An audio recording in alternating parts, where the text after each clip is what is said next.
Hi, and welcome to Stripping a Cable demo. Here is our cable stripper. Here is our cable. We're going to put the cable directly in here and line it up with the cutter to make sure we have enough, to make sure we have room for the cutting. We're going to go a couple times around, being very careful. We don't want to cut the wires on the inside. Just a couple times here. It should be... Alright, we can see it's got the cut, and now it's stripped. Looking here, we have the pull tab, so you can pull the cable up a little bit higher if need be.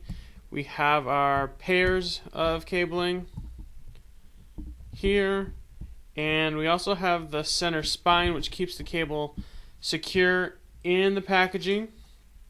So we're going to go ahead and cut the spine, being careful not to cut the wires. Go ahead and cut the pull tab off here, since we don't need it. And we're good to go.